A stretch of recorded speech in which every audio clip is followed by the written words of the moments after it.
Halo teman-teman, perkenalkan nama saya Mita Firyati, NIM 2017 03550011. Saya dari mahasiswa Unika Atmajaya, Fakultas Pendidikan dan Bahasa, Prodi Pendidikan Guru Sekolah Dasar. Oke, jadi kali ini saya akan berbagi pengalaman tentang proyek yang saya lakukan, proyek STEAM tentang heat transfer thermos. Oke, langsung saja kita akan membahas alat dan bahannya. Jadi, yang pertama itu ada aluminium foil, yang kedua ada double tip. Nah, double tip ini bisa menggunakan double tip atau selotip, bisa. Terus ada botol plastik, ada botol kaca juga. Nah, untuk dua botol ini diusahakan yang ukurannya sama. Jadi jangan terlalu besar dan jangan terlalu kecil. Oke, selanjutnya ada 2 gelas. Jadi 2 gelas ini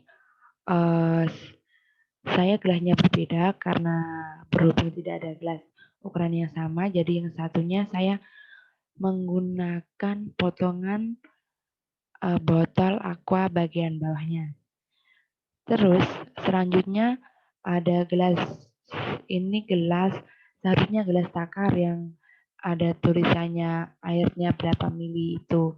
Karena berhubung tidak punya, dan ini juga punya gelas tapi ada juga tulisannya berapa buat takaran air berapa mili, jadi saya menggunakan ini saja. Terus ada termometer, ada gunting, ada penggaris, dan ini adalah yang terakhir pengganti corong. Berhubung saya tidak punya corong, jadi saya bikin sendiri dari botol plastik yang bagian atas. Oke, lanjut. Yang pertama, kita siapkan botol plastiknya untuk digunting menjadi 3 bagian. Bagian atas, bagian tengah, dan bagian bawah. Mari kita gunting.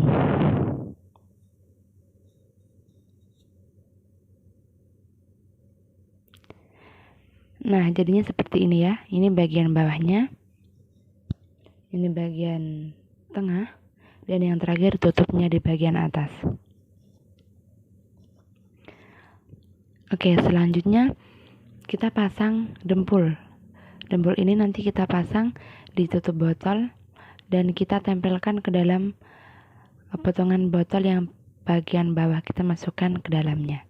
Nah, untuk dempul ini karena tadi saya tidak menjelaskan di alat dan bahannya, karena dempul ini saya buat sendiri menggunakan double tip tebal. Oke, langsung saja kita pasang dempulnya di bagian tutup botol dan tempelkan ke potongan botol yang paling bawah. Nah, seperti ini jadinya. Kita langsung tempelkan saja.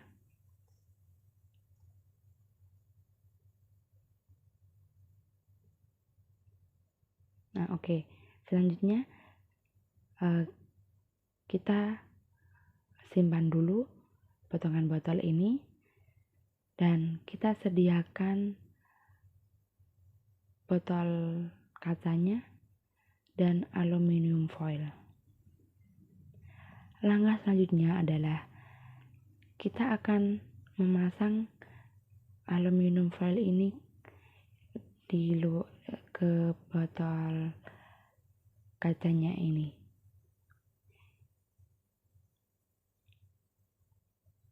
Nah, kita bikin serapi mungkin.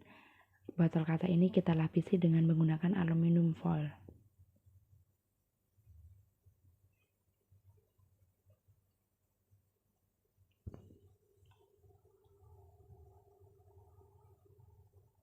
Oke, setelah jadi seperti ini,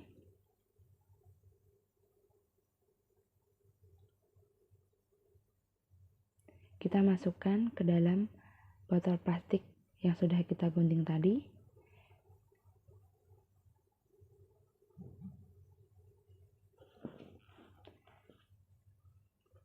Dan selanjutnya kita akan, yang bagian tengah kita akan tempel, kita akan tutup menggunakan double tip. Nah, seharusnya kalau double tipnya besar bisa bagian tengah juga tertutupi. Jadi karena double tipnya cuma segitu, jadi yang bagian tengah saya menggunakan solatip.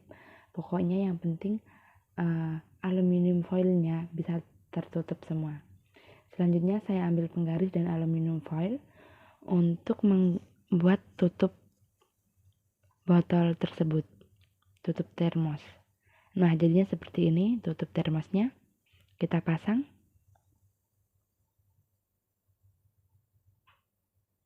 Nah, seperti itu jadinya termosnya. Dan jangan lupa tadi di bagian atas juga dipasang double tip.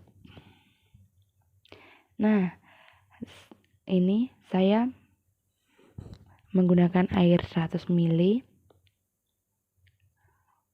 untuk dimasukkan ke dalam termos.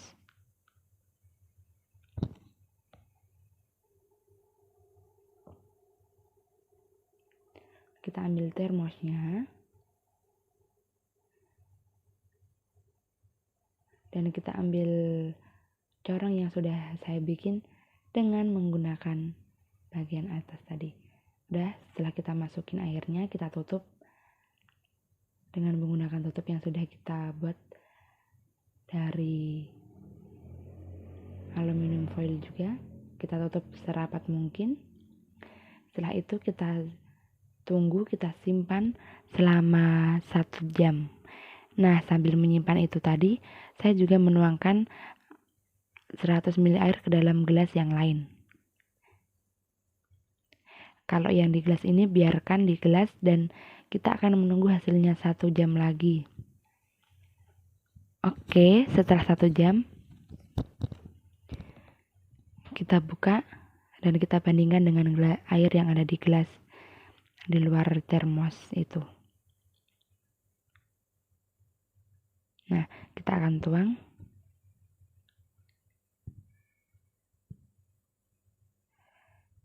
Oke, itu airnya sama-sama berukuran 10 ml.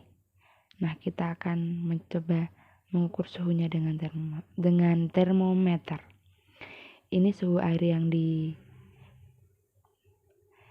gelas biasa, bukan air yang dari termos, ada 34,3.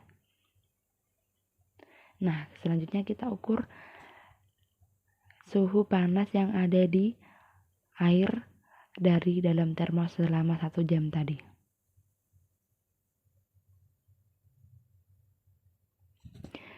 Dan itu ada 36,1 derajat Celcius. Oke. Jadi dapat kita lihat ya perbedaannya. Tadi 34, ini ada 37 derajat. Selanjutnya ini ada materi pre-STEAM. Jadi saya ambil 2 mata pelajaran, yang pertama IPA dan yang kedua matematika. Untuk IPA ada di kelas 5 tentang perubahan suhu dan kalor. KD-nya itu ada penerapan 3.6, penerapan konsep perpindahan kalor dalam kehidupan sehari-hari, dan 4.6, pelaporan hasil pengamatan tentang perpindahan kalor. Nah, untuk yang matematika ada di kelas 1 membandingkan suhu. KD-nya ada di 3.9, membandingkan panjang, berat, lamanya waktu, dan suhu menggunakan benda atau situasi konkret. Yang 4.9 mengurutkan benda atau kejadian atau keadaan berdasarkan panjang, berat, lamanya waktu, dan suhu.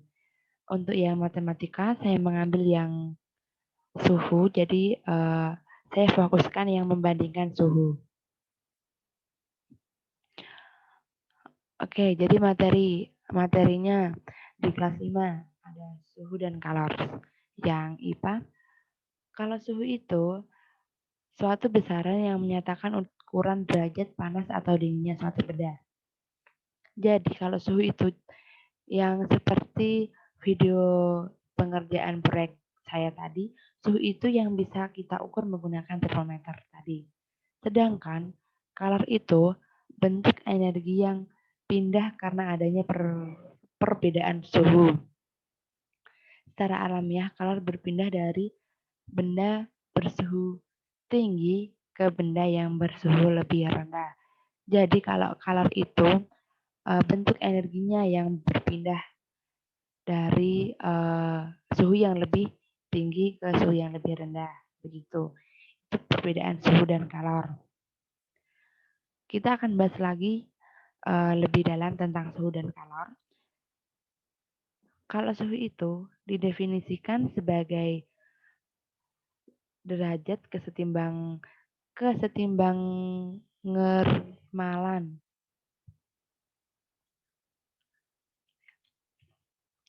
Oke, kita belajar lebih dalam lagi tentang suhu dan kalor. Kalau suhu itu didefinisikan sebagai derajat kesetimbangan termalan benda.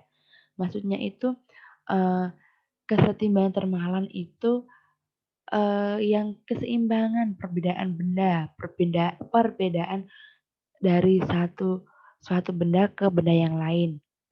Terus suhu itu menunjukkan energi tiap partikel penyusun benda. Suhu juga menunjukkan bahwa benda cukup panas. Suhu rendah menunjukkan juga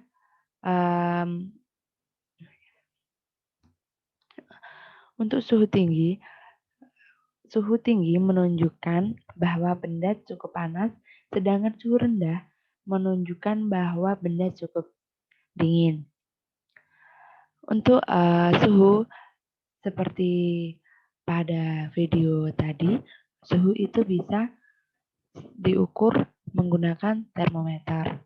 Nah, terus satuan suhu itu ada Celsius, Reaumur, Fahrenheit, dan Kelvin. Untuk yang kalor itu sebagai sebuah bentuk energi yang mengalir karena perbedaan suhu. Nah, jadi tadi benda yang mengalir, bentuk energi yang mengalir dari perbedaan suhu. Kalor itu mengalir dari suhu yang lebih tinggi menuju suhu yang lebih rendah. Nah, kalor bukan berarti bendanya itu harus panas, karena kalor dapat dibebaskan maupun diberikan kepada suatu benda. Nah, di sini disebutkan contohnya itu benda membeku karena melepas kalor, sedangkan benda mencair karena menerima kalor. Nah, seperti saya akan memberikan contoh yang lebih mudahnya lagi. Misalkan kita punya air dalam dua wadah yang berbeda. Yang satunya di termos tadi. Termos yang dapat menyimpan air panas lebih lama. Sedangkan yang satu ada di sebuah gelas tanpa tutup. Jadi gelas biasa. Dan dua-duanya itu akan diisi air panas. Nah, pada air yang ada di dalam gelas pastinya akan lama-kelamaan akan berubah menjadi dingin karena air tersebut panasnya dilepaskan, kalornya dilepaskan begitu. Sedangkan kalau air yang ada di dalam termos tadi dia itu merasa panas. Jadi jika lama di dalam termos itu pun airnya tidak akan berganti menjadi dingin. Nah, kita langsung ke perpindahan kalor. Perpindahan kalor itu ada 3, konduksi, konveksi, dan radiasi. Untuk konduksi itu, perpindahan panas melalui zat perantara. Nah, seperti pada gambar yang sudah saya kasih contoh ini. Kalau konduksi itu, yang terjadi kalau misalkan ibu kita di rumah sedang masak air menggunakan panci yang ada gagangnya atau pegangannya. Dan pegangannya itu terbuat dari logam. Maka logam itu pasti akan akan panas juga, akan ikut panas karena adanya konduksi, karena adanya panas dari api dari kompor itu. Jadi konduksi itu perpindahan panas melalui zat perantara. Nah, kalau misalkan kita pasti mau megang pegangan panci itu, pasti tangan kita akan merasakan panas karena panci itu sudah panas karena menggunakan logam. Oke. Jadi ada dua bahan yang dapat dua istilah yang dapat menghantarkan panas dan tidak dapat menghantarkan panas. Istilahnya itu bahan yang mudah menghantarkan panas yang disebut itu konduktor. Nah, contohnya tadi logam. Terus ada juga bahan yang tidak dapat menghantarkan panas atau sukar menghantarkan panas, itu disebut dengan isolator. Biasanya kalau isolator itu bahan dari kaca, plastik, dan kayu. Oke, selanjutnya kita masuk ke konveksi. Kalau konveksi itu perpindahan panas yang disertai dengan perpindahan zat perantaranya. Nah, ini disertai dengan zat berantaranya. Kalau misalkan kita sedang melanjutkan contoh yang tadi, ibu kita sedang memasak air. Di dalam air pasti airnya akan ada gelembung-gelembung gitu. Ada yang naik, ada yang turun, ada yang naik, ada yang turun. Nah, itulah namanya perpindahan panas. Karena air yang ke bawah itu, yang akan turun ke bawah itu air yang lebih dingin, dia akan turun ke bawah. Sedangkan yang lebih panas, dia akan naik ke atas. Itulah yang dinamakan dengan konveksi, perpindahan dengan melalui zat perantaranya. Yang terakhir itu ada radiasi. Radiasi itu apa? Nah, kalau radiasi ini perpindahan tanpa melalui zat perantara. Jadi, kalau misalkan ini ada api, nah tangan kita dekatkan dengan api tanpa kita harus membawa apa-apa. Hanya tangan yang didekatkan dengan api. Pasti tangan kita akan merasa panas. Nah, itulah yang disebut sebagai radiasi melalui zat perantara. Nah, untuk yang matematika perbandingan suhu tidak jauh beda dengan materi IPA yang tadi. Jadi suhu itu adalah kondisi panas atau dingin suatu benda. Nah, ini seperti pengertian kalor tadi, karena adalah adanya energi panas, itu benda yang terasa panas memiliki suhu yang lebih tinggi. Sedangkan benda yang terasa dingin memiliki suhu yang lebih rendah. Jadi alat ukurnya pasti sama. Kalau alat ukur untuk mengukur suhu itu namanya termometer. Kita akan masuk mengaitkan dalam kehidupan sehari-hari. Untuk yang pelajaran IPA, saya ambil contoh masih berhubungan dengan termos. Oke, jadi termos itu ada tiga pengantar kalor tadi, ada radiasi, konveksi, dan konduksi. Kenapa saya ambil contoh termos? Karena pasti sering kita jumpai dalam kehidupan sehari-hari. Pasti ibu kalian di rumah kalian pasti memiliki termos buat menyimpan air biar lebih lama panas, tahan panas. Nah, yang pertama kita akan mencari tahu mana sih yang radiasi itu, mana sih yang konveksi, dan mana sih yang konduksi itu. Oke, kalau yang radiasi itu lapisan termos bagian luar. Nah, yang bagian luar ini, lapisan termos bagian luar biasanya diberikan lapisan perak yang berfungsi sebagai pencegah perpindahan kalor secara radiasi. Nah, jadi kan tadi kan radiasi itu perpindahan tanpa melalui zat perantara. Nah, ini biar tangan kita tidak panas jika menggunakan termos ini. Jika kita memegang termos biar tidak panas. Nah, inilah adanya radiasi. Biar tidak mencegah perpindahan kalor secara radiasi itu.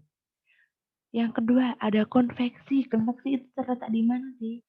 Nah, tadi sudah kita bahas kalau konveksi itu terjadinya ketika panas dipindahkan melalui gerakan gas atau gerakan air. Nah, dalam dalam termos ini terdapat ruang vakum atau hampa udara sehingga terdapat kalor secara konveksi sehingga perpindahan kalor secara konveksi dari dinding kaca keluar kaca itu tidak terjadi karena dibikin di sini. Nah, oke, sudah paham ya. Jadi dia tidak panasnya itu tidak akan keluar karena diberi celah ruang. Tadi suhunya akan naik dan turun di sini, akan berputar di sini. Terus yang terakhir ada konduksi. Konduksi tadi apa? Melalui zat perantara. Kalor perpindahan panas melalui zat perantara. Kalau konduksi di termos ini terjadi di tutup termos terbuat dari bahan isolator yang mencegah proses perpindahan kalor secara konduksi pada permukaan air. Nah, oke. Jadi, tadi juga saya sudah menjelaskan apa itu isolator dan apa itu konduktor. Kalau isolator tadi kan bahan yang sukar menghantarkan panas. Jadi, ditutup termos ini digunakan bahan seperti plastik. Biasanya digunakan menggunakan plastik buat tutupnya biar tidak panas. Biar kalau kita menggunakan atau sedang membuka tutup termos itu tidak terasa panas. Nah, itulah radiasi, konveksi dan konduksi dalam kehidupan sehari-hari yang sering kita jumpai. Selanjutnya, kalau yang matematika, saya ambil 2 contoh, es krim dan kopi panas. Nah, kalau kita makan es krim, pasti apa yang kita rasakan? Pasti akan dingin, rasanya dingin.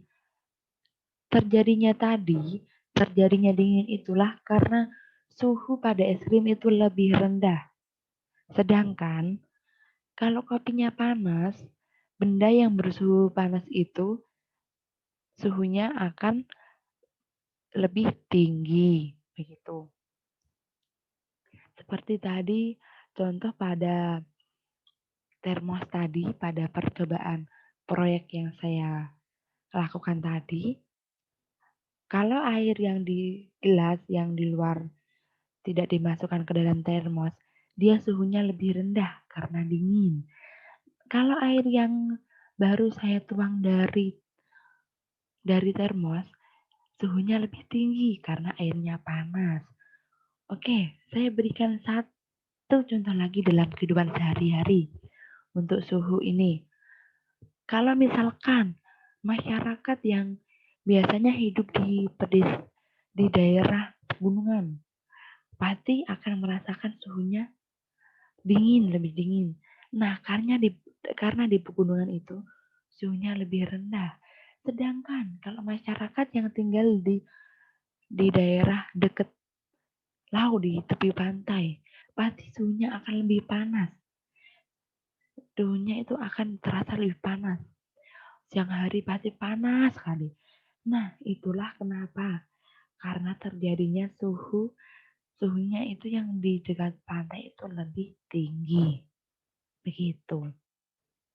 Oke, terima kasih. Sekian penjelasan saya tentang steam thermos tadi, proyek steam thermos, dan tentang materi tentang perpindahan panas dan kalor. Semoga bermanfaat. Sekian dari saya. Terima kasih.